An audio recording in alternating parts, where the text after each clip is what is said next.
ठाण्यात काहीसं वेगळं चित्र आहे. ठाण्यात आतापर्यंत युतीचं सगळं आलबेल आहे असं म्हटलं जात होतं भूषण.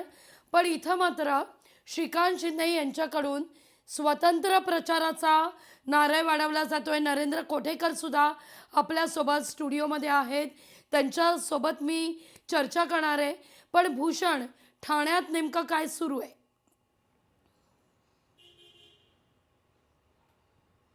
नक्कीच लागवी, एकंदर ठाण्यामध्ये येत्या काही दिवसामध्ये कोणत्या राजकीय नाट्यमय घडामोडी घडणार आहेत याचे संकेत देणारी ही खरं तर बातमी आहे. एकंदर ठाण्यामध्ये लागलेले बॅनरबाजी, येत्या संपूर्ण ठाणे पालिका ज्या निवडणुका आहेत त्या संपूर्ण निवडणुकांमध्ये एकनाथ शिंदे यांची शिवसेना आणि भाजप यांची युती होणार की नाही होणार या अनुषंगाने हे बॅनर आपल्याला लागलेले पाहायला मिळत आहेत आणि याचे संकेत काही देणारे हे बॅनर आहेत. एकंदर नमो भारत नमो ठाणे अशा प्रकारे या संपूर्ण बॅनरवरती उल्लेख आहे, ज्यामध्ये पीएम मोदी यांचा फोटो आहे आणि कमळाचं चिन्ह आहे. अशा प्रकारे फक्त हा बॅनर आहे, ज्यामध्ये शिंदेच्या शिवसेनेचा कोणताही उल्लेख सुद्धा नाहीये. त्यामुळे हा बॅनर खूप काही गोष्टी सांगत आहे. या गोष्टी घडत असताना दुसरीकडे मात्र शिंदेची शिवसेना जी आहे त्यांच्या मात्र स्वतंत्र प्रचार सभा आपल्याला होताना पाहायला मिळत आहेत. आज कळव्यामध्ये, ठाण्यामध्ये या अनेक ठिकाणी श्रीकांत शिंदे यांच्या स्वतंत्र सभा पार पडणार आहेत. त्यामुळे शिंदेच्या शिवसेनेने सुद्धा एकटा लढण्याची तयारी केली आहे का, हा सुद्धा अत्यंत महत्त्वाचा मुद्दा आहे. त्यामुळे आजचा दिवस अत्यंत महत्त्वाचा आहे. यामध्ये हे जे लागले बॅनर आहेत त्या खूप काही गोष्टी सांगत आहेत, खूप काही संकेत देत आहेत. त्यामुळे ठाण्यामध्ये ज्या प्रकारे मागील अनेक वर्ष पाहिलं तर कुठेतरी एकनाथ शिंदे यांचं वर्चस्व होतं, यांचा संपूर्ण प्रभाव होता. मात्र याला कुठेतरी आता आव्हान भाजप देणार का हे देखील पाहणं महत्त्वाचं असणार आहे.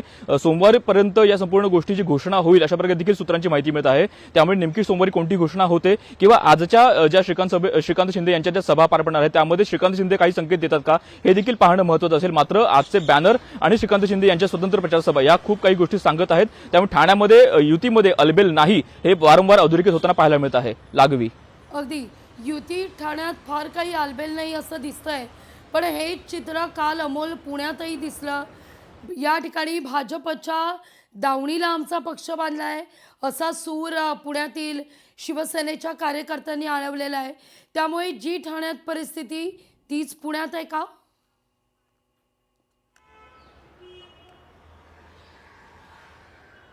नक्कीच महायुतीमध्ये सुद्धा अलबेल नाहीये असं चित्र पाहायला मिळत आहे. कारण की काल एकनाथ शिंदे यांची भेट पुण्यातील काही प्रमुख पदाधिकाऱ्यांनी घेतलेली आहे, ज्याच्यामध्ये रवींद्र धंगेकर होते, अजय भोसले होते, राजेश पळसकर होते, असे काही महत्वाचे पदाधिकारी जे पुण्यात आहेत.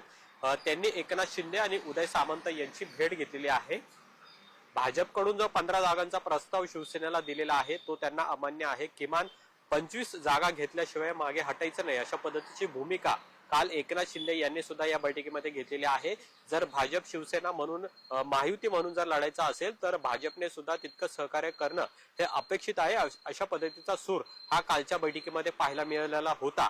आज पुन्हा एकदा नवीन प्रस्ताव आहे तो एकनाथ शिंदे यांच्या शिवसेनेकडून भाजपला देण्यात येणार आहे, ज्याच्यामध्ये 25 जागांचा उल्लेख करण्यात येणार आहे.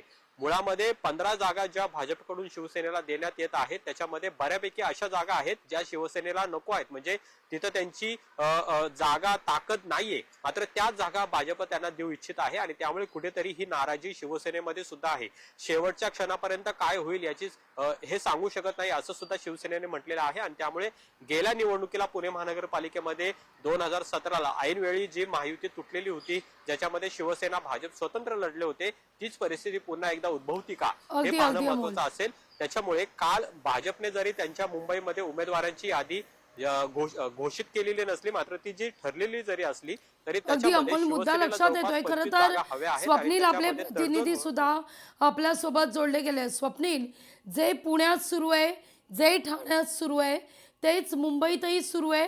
कारण ठाकरे बंधू एकत्र आल्यावर जागा वाटपाचा तिढा सुटेल असं म्हटलं जात होतं. 15 जागांवर अडलेलं होतं, त्यानंतर तोडगा निघाला अशी बातमी आली. पण आताही अजूनही या सगळ्या संदर्भात जागा वाटपाचं सूत्र काही सुटत नाहीये. अजूनही नोकझोक सुरूच आहे.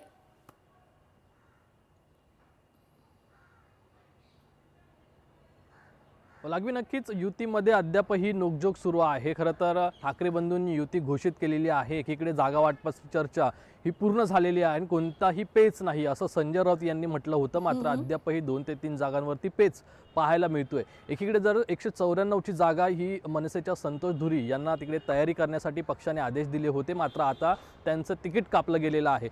शिवसेना ठाकरे गटाकडून निष्कांत शिंदे यांना जबाबदारी देण्यात येणार आहे आणि ते तिथे निवडणूक लढवत आहेत. त्यामुळे एकीकडे बघितलं तर 194ची जागा ही मनसेकडून गेलेली आहे, तर अद्याप भांडूप येथील जागेवरती सुद्धा चर्चा सुरू आहे असं सांगितलं जात आहे. त्यामुळे जरी जागा वाटपाची चर्चा पूर्ण झाली असली असं सांगितलं गेलं असलं तरी अद्यापही ठाकरे गटाचे कार्यकर्ते असो किंवा मनसेचे कार्यकर्ते असो अद्यापही नाराज असल्याचं पाहायला मिळतं. संतोष झुरी सुद्धा आता नाराज झालेले आहेत. एकीकडे आपण बघितलं तर मनसेचे नेते संदीप देशपांडे हे पक्षाचा अजेंडा घेऊन पुढे येत असतात, मात्र संदीप देशपांडे यांना सुद्धा या सर्व प्रक्रियेतून वगळण्यात आलेलं आहे, त्यामुळे ते सुद्धा नाराज आहे. त्यामुळे एकूणच आता काही दिवस, खरं तर 15 दिवस हे निवडणुकीसाठी राहिलेले असताना अद्यापही जागा वाटपाचं चित्र हे पूर्ण झालेलं नाही. जागा वाटपाच्या संदर्भात लवकरात लवकर निर्णय व्हावा अशा प्रकारची मागणी असूनही अद्यापही जागा वाटपावरती चर्चा सुरू आहे. यामुळे 1 ते 2 जागांवरती कशा प्रकारे तोडगा काढला जातो हे पाहणं महत्त्वाचं आहे. एकीकडे 194 संतोष झुरी यांचा तिकीट जरी कापलं गेलं असलं तरी अमेय खोपकर यांच्या पत्नीसुद्धा इच्छुक आहेत, त्यामुळे मनसेकडून त्यांच्या मनधरणीचे प्रयत्न सुरू आहेत. त्यांना सुद्धा तिकीट दिलं जाणार का? जर त्यांना तिकीट दिलं गेलं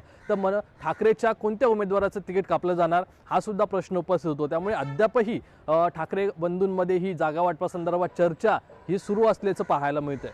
निश्चित. आता या सगळ्या परिस्थितीचा आढावा घेतल्यानंतर आपण नरेंद्र कोठेकर सरांकडे जाऊया.